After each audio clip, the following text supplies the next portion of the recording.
आहे आणि आता मीडिया पण इथं शिवाजीनगरला आम्ही आलो तिथं मीडियामध्ये सगळं आलं कन्फर्म करतो.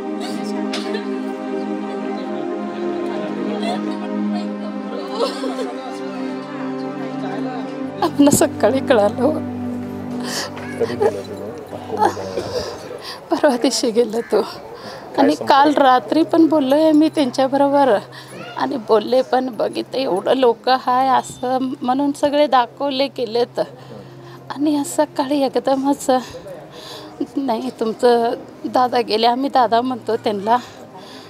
तुमचं दादा गेले म्हणून सांगितले. एक तर हां 60 वय येतं. अरुण नारायण कोपरडे. कधी गेले होते? परवा दिवशी गेलेले. मग आज सकाळनंतर काय संपर्क झाला? नाही संपर्क किंवा वरच्यावर फोन लावालो आहे आम्हाला खरं पट्टीना म्हणून आणि नाही ग नाही असं झालंय म्हणून त्यांनीच बोलले आमच्याबरोबर.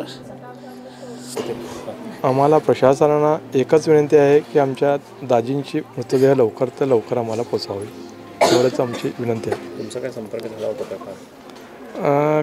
सकाळी 6 वाजता फोन केलो बहिणीला. ती फोन रिसिव्ह केली नाही. आमच्या भाच्याला फोन लावलो. तो म्हटला नाही मामा आणि मम्मी आणि पप्पा जरा एन्जॉय झाले. जरा रात्रीला धक्काधुक्कीमध्ये त्यांना मार लागला आहे. पप्पांचं काय कुठल्या हॉस्पिटलमध्ये ॲडमिट केलं काय कळेना आम्हाला. मम्मीशी संपर्क झाला आहे. मम्मीला जरा मुक्का मार लागला आहे. मम्मी माझ्याशी बोलले. पप्पा कुठं आहेत का कळेना. मग ते सकाळ ते आम्ही 12-1 वाजेपर्यंत त्यांच्या संपर्कात होतो. 1 वाजता आमच्या बहिणीला घेऊन जाऊन त्यांनी तिथल्या हॉस्पिटलला घेऊन जाऊन ते सर्वे करायला लावल्यानंतर दाजींचं हे दाखवलं चेहरा दाखवल्यानंतर कन्फर्म झाला की आम्हाला असं झालं आहे. संतोष वनारसे. बेळगावमध्ये आज दुःखद घटना घडल्यामुळे विशेष करून भारतीय जनता पार्टीचे 2 कार्यकर्ते उत्तर क्षेत्रामधून 2 आणि दक्षिणमधून 2 अरुण कोपर्डे आणि महादेवी बावनूर. अरुण कोपर्डे हे कांचन कोपर्डे आमची पदाधिकारी आहेत त्यांचे मिस्टर आहेत आणि महादेवी बावनूर ह्या आमच्या उपाध्यक्ष किंवा कार्यकर्ते आहेत. गेले 4 दिवसापूर्वी त्यांनी महाकुंभ ह्या पुण्यक्षेत्राला जायचं म्हणून ठरवून त्यांनी सगळे म्हणून गेले आणि काल भगदडीमध्ये सापडून कांचन कोपर्डे यांचे मिस्टर अरुण कोपर्डे यांचा मृत्यू झाला आहे. त्याचबरोबर महादेवी बावनूर ह्या आमच्या त्यांचाही त्या घटनेमध्ये मृत्यू झाला. याच्याबद्दल सकाळी मी जिल्हाधिकाऱ्यांशी चर्चा केली होती. त्यावेळी डिक्लेअर झालेलं नव्हतं पण 1 तास 1.5 तासामध्ये मी फोन केल्यानंतर मी त्यांना ही 4ही नावं सांगितल्यानंतर त्यांनी प्रयत्न केल्यानंतर लगेच ॲक्शन घेऊन स्पेशल DC हर्षा शेट्टी आणि एक विशेष सिनियर पोलीस अधिकारी त्यांना आणण्यासाठी किंवा त्यांचं मृतदेह आणण्यासाठी म्हणून यांची नेमणूक केली आहे. त्यांनी ऑलरेडी त्यांच्यासाठी आणण्यासाठी म्हणून गेलेले आहेत.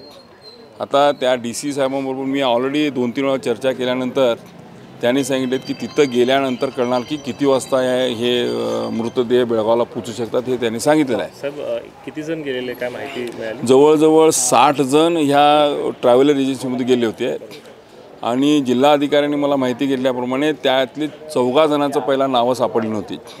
आता ती 4ही नावं मिळालेली आहेत. त्यापैकी 2 वडगावकडचे आहेत मायलेकी आहेत दिसतात आणि 2 आहेत ते आमच्याकडचे आहेत आणि त्या शोधण्याचा प्रयत्न चालला आहे. पण विशेष करून आम्ही जिल्हाधिकाऱ्यांशी चर्चा केल्यानंतर 4 जणांचीच तेवढी समस्या होती पण ते 4 जणांची नावं आता क्लिअर झाली. त्यामुळे शोध मोहीम अशी काय राहिलेली नाही पण जे शोध मोहीम होती त्यापैकी 4 जणांचा मृत्यू झालेला आहे. मला कळकळीची विनंती तिथं असलेल्या लोकांना म्हणा किंवा बेळगावच्या लोकांना म्हणा आता ऑलरेडी जे बेळगावहून गेलेत त्यांना 50 किलोमीटरवरती थांबवलेलं आहे. त्यामुळे जाताना सर्वसा विचार करून तिथली गर्दीचा विचार करूनच तुम्ही इथून निघावं. गडबड करून गेल्यास तिथं समस्या व्हायला कारण ऑलरेडी जवळजवळ 100-200 गाड्या 50 किलोमीटर अडवून ठेवल्या आहेत. त्यामुळे तुम्हाला आज जायला परमिशन आहे. तुम्ही सर्वांनी काळजी घ्यावी. गर्दी कमी झाल्याशिवाय कुणीही तिथं जाऊ नये ही तुम्हाला कळकळीची विनंती.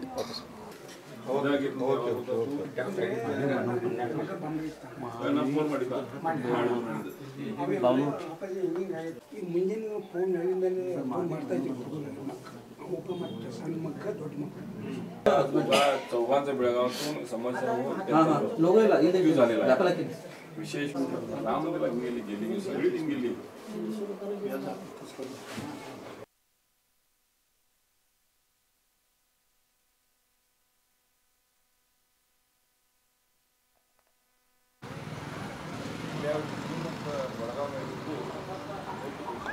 ಚರ್ಚೆ ಆದ್ಮೇಲೆ ಆ ದೇಹಗಳು ಯಾವಾಗ ತಗೊಂಡು